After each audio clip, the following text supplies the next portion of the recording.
ఓం శ్రీగురుభ్యో నమః. హరి ఓం. జగతం పితరం వందే పార్వతీ పరమేశ్వరం. వక్రతుండ మహాకాయ కోటి సూర్య సమప్రభా నిర్విఘ్నం కురు మే దేవ సర్వకార్యేషు సర్వదా. పార్వతీ పరమేశ్వర గణాక్షవలసిత్యర్థం. అందరికీ కూడా నమస్కారం. నూతన సంవత్సరమనే కాదు, ప్రతి సంవత్సరంలో కూడా గోచార రీత్యా కానీ, వ్యక్తికరమైనటువంటి జాతకంలో కానీ ఏ గ్రహాలు ఉన్నతమైన స్థాయిలో ఉన్నా, ఏ స్థితిగతులు మనకు మారుతున్నా, చాలా మంది అనేక మంది జ్యోతిష్యులకి చూపించి తమ జాతకంలో దోషాలను పరిష్కారాలు ఆలోచిస్తున్నా సరే ఎవ్వరికి అంతుపట్టకుండా తన ఆర్థిక స్థితి దిగజారుతుంది. ఉన్నతమైన స్థితిగతులన్నీ కూడా తారుమారవుతుంది. బళ్ళు వాడలు వాడలు బళ్ళుగా మారుతుంది. అరే, ఒకప్పుడు నేను రాజులా బతికేవాడిని, నా దగ్గర 10 మంది తినేవారు, అందరూ నన్ను మోసం చేస్తున్నారే, నేను 10 మందికి పెట్టే చెయ్యే తప్ప ఎక్కడా కూడా ఎవ్వరికి నేను అన్యాయం చేయలేదు, అటువంటి నాకే నా జాతకంలోనే ఎందుకు ఇన్ని విపత్తులు జరుగుతున్నాయి, ఈ రోజు నా ఆర్థిక పరిస్థితి ఇది ఇంత దిగజారడానికి కారణం ఏమిటి అని అనేక మంది జ్యోతిష్యుల్ని మీరు సంప్రదించిన, ఎన్ని యజ్ఞ యాగాది దేవాలయ క్షేత్రాలు దర్శనం చేసినా మీ స్థితిగతులు మారకపోవడానికి ప్రధాన కారణం అనేటువంటిది ఒకటి ఉంటుంది. ఆ ప్రధాన కారణమే నరఘోష. ఈ నరఘోష అనేటువంటిది ఏమిటి? జాతకం ఎంత అభివృద్ధిలో ఉన్నా సరే మన స్థితిలో ఎందుకు తప్పుడు అడుగులు వేస్తున్నాము అనేది ప్రధాన కారణం ఏమిటంటే ఈ ఘోషా పరిమాణమే. మన శాస్త్రాల్లో కూడా నరఘోషకి నాపరాలున్నా సరే బద్దలైపోతాయి అనేటువంటి సామెత ఉంటుంది. అసలు ఈ నరఘోష అంటే ఏమిటి? ఈ నరఘోష నుంచి మనం ఏ విధంగా తప్పించుకోవాలి? నరఘోష పోవడానికి చాలా మంది గుమ్మడికాయ కడుతుంటారు, నిమ్మకాయలు కడుతుంటారు, అదేవిధంగా పచ్చిమిరపకాయ నిమ్మకాయ ధారంగా చేసి కడుతుంటారు. అసలు ఏమి కడితే నరఘోష పోతుంది గురువుగారు? వాటి గురించి మనం పరిశీలన చేద్దాం. నేను చెప్తున్నది ఖచ్చితంగా చెప్తున్నాను, 100% ఏ ఇంట అయితే నరఘోష ఉంది అని మీరు బాధపడుతున్నారో, ఎవరైతే స్థితిగతులు మారడం లేదు అని బాధపడుతున్నారో, అయ్యా మేము ఆర్థికంగా దిగజారిపోతున్నాము, మాకు సరైన మార్గం కనిపించే విధంగా చూడండి గురువుగారని ఎవరైతే అనుకుంటున్నారో వారికి నేను చెప్పే రెమెడీస్ ఖచ్చితంగా పనిచేస్తాయి. అద్భుతమైన ఫలితాలు మీకు ఇవ్వడం జరుగుతుంది. వాస్తవానికి నరఘోష అనేటువంటిది ఏ విధంగా ప్రారంభమవుతుంది అంటే, కొంతమంది వ్యక్తులు మనతో పాటు ఉంటూ అమ్మవారి అనుగ్రహం కలిగి అతని జాతకం ప్రభావం వల్ల ఒక ప్రమోషన్ రావడం, లేదా సెకండ్ ఇన్కమ్ జనరేట్ అవ్వడం, లేదా భార్యాభర్తలు కానీ బంధువర్గాల్లో కానీ ఎవరైనా సపోర్ట్ ఉంటాను బిజినెస్ పెట్టు అని చెప్పి అతను బిజినెస్లోకి రావడం జరుగుతుంది. బిజినెస్లోకి వచ్చిన తర్వాత ఆ వాతావరణానికి అనుకూలంగా ఇతను తన డ్రెస్ సెన్స్ అనేటువంటిది మారుస్తాడు, ఆహార్యం మారుస్తుంటాడు, ఆకరణ మారుస్తాడు, మాట తీరు మార్చుకోవడం జరుగుతుంది. దీంతో మనతో పాటు తిరిగిన వాడు నిన్నటి వరకు మనలా ఉండి ఇప్పుడు అతను ఉన్నతంగా మారిపోతున్నాడే అని ఈర్ష అనేటువంటి ముందు ప్రబలుతుంది. ఎందుకంటే మనం ఒక బిజినెస్ కానీ, ఒక వ్యాపారం కానీ, లేదంటే కనుక ఒక ఉద్యోగం కానీ ఏర్పడిన తర్వాత కొంత టైం ఆ పీరియడ్కి ఇవ్వాల్సి వస్తుంది. అంతేగాని ఇంతకు ముందు తిరిగినటువంటి స్నేహితులతో తిరగడానికి ఉండదు.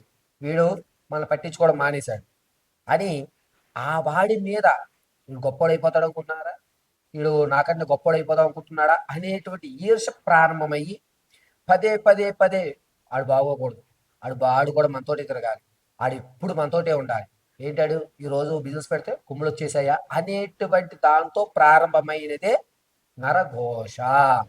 ఒక వ్యక్తిని నాశనాన్ని 10-15 సార్లు రోజుకి తలుచుకుంటూ తలుచుకుంటూ తలుచుకుంటూ ఉండడం వల్ల జరిగేటువంటి ప్రకరణ ఇది నరఘోషకి బీజం.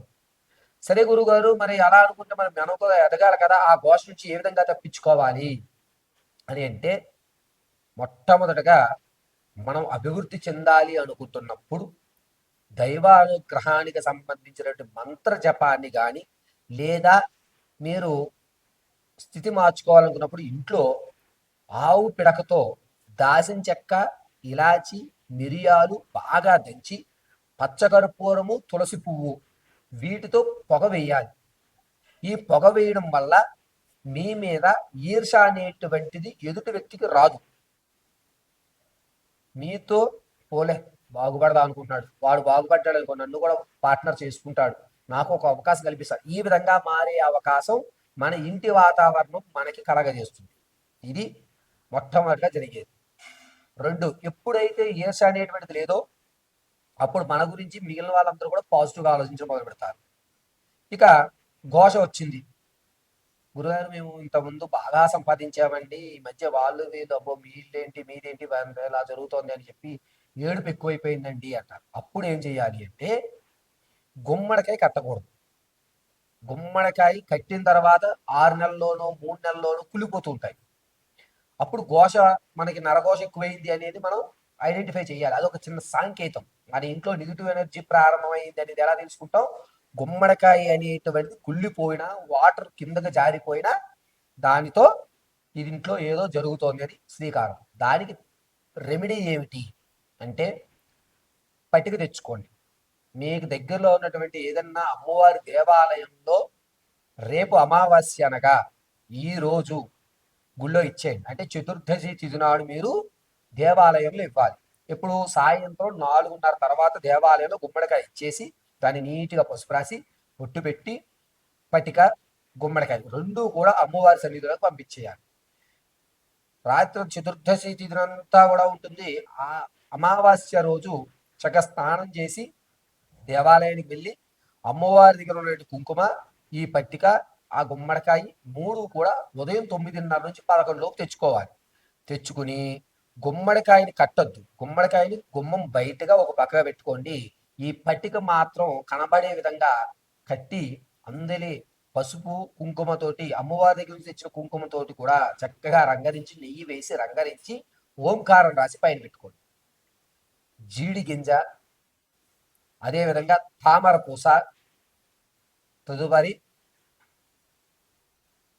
మిరియాలు, గురువింద గింజ, ఎర్రటి గురువింద గింజలు, ఈ 4 వస్తువులు చిన్న మూట కింద కట్టి ఈ పట్టికకి కట్టినటువంటి దారానికి మనం కట్టుకున్నట్లయితే 190% నరఘోష ఉండదు.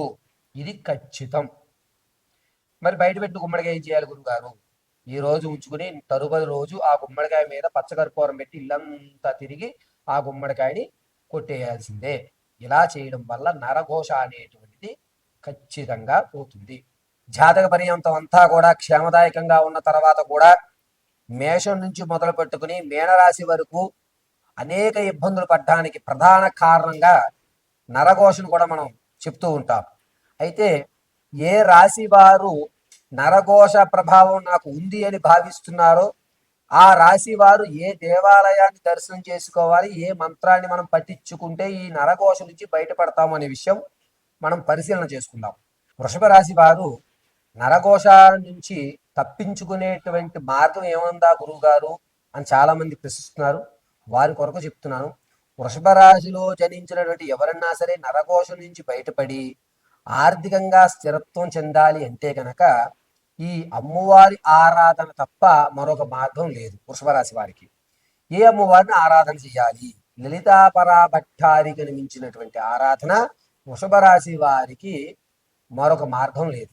నిత్యము కూడా ఓం ఐం శ్రీమాత్రే నమః అని కానీ లేదా మంగళవారము ఆదివారం రోజు గుర్తుపెట్టుకోండి. వృషభ రాశి వారు ఆర్థికంగా నిలబడాలి అన్నా, నరఘోష పోయి మీ యొక్క స్థితిగతులు మారాలి అన్నా మంగళవారము ఆదివారం ఈ 2 రోజులు కూడా ఒక దానిమ్మకాయ తీసుకుని ఒలిచేసుకోండి. చక్కగా ఒలుచుకుని అమ్మవారి దేవాలయంలో, అదిలోనూ లలితా పరాభట్టారికి అమ్మవారి దేవాలయం కానీ లేదా గౌరీ దేవాలయం అంటే పార్వతీ పరమేశ్వరు శివాలయంలో అమ్మవారి సపరేట్గా ఒక ఘట్టం ఉంటుందో అక్కడ కానీ అమ్మవారికి అభిముఖంగా అంటే ఎదురుగా కూర్చుని చక్కగా ఒక పల్లెంలో తాంబూల పూరస్మేరవదని నమః అని ఒక్కొక్క దానిమ్మ గింజ ఒక మంత్రం చెప్పుకుని పక్కగా ఓం ఐం తాంబూల పూరస్మేరవదని నమః, ఓం ఐం తాంబూల పూరస్మేరవదని నమః అని ఈ దానిమ్మ గింజలన్నీ ఒక్కొక్కటిగా ఈ పల్లెంలో వేసి అమ్మ నా యొక్క కష్టాలు తీర్చు, తాంబూల చరణం చేస్తున్నటువంటి మహాదేవి అని చెప్పి అమ్మవారికి సమర్పించి నమస్కారం చేసుకుని ఆ నైవేద్యంగా సమర్పించినటువంటి దానిమ్మ గింజలు మీరు స్వీకరించాలి. ఇలా చేయడం వల్ల వృషభ రాశి వారు ఫిబ్రవరి 3వ తారీఖు నుంచి వారి యొక్క జీవితంలో మార్పులు ఖచ్చితంగా సంభవిస్తాయి. ఆర్థికంగా నిలబడతారు. పైగా నరఘోష అనేటువంటి దూరం అవుతుంది. కాబట్టి ఈ వృషభ రాశి వారు అమ్మవారి ఆరాధన, అందులోనూ దానిమ్మ గింజలతో అమ్మవారి నామస్మరణ చేస్తూ స్వీకరించడం ఉత్తమమైన ఫలితంగా అవుతుంది. మంగళవారం, ఆదివారం ఈ 2 రోజులు కూడా జోగిలాంబ దర్శనం చేయడానికి ప్రాధాన్యత ఇవ్వండి. తదనంతరము ఘోషా పరిమాణం నుంచి బయటపడి ఈ 2026లో ఉన్నతమైన స్థితిగతులు మీరు పొందాలి అనుకుంటే కనుక ఖచ్చితంగా మీరు రుద్రాక్షమాల, చిన్న రుద్రాక్షమాలను ధరించడం, మంగళవారం, ఆదివారం సాయంత్రం వేళ భోజనం ఆశించడం, ఉపవాసంగా సాయంత్రం వేళ టిఫిన్లు మాత్రం చేయండి. చక్కగా కలిసి వస్తుంది. అమ్మవారి అనుగ్రహం ఎల్లవేళ ఉంటుంది. ఈ స్థితిని మీకు మారేటువంటి అవకాశం లభిస్తూ ఉంటుంది.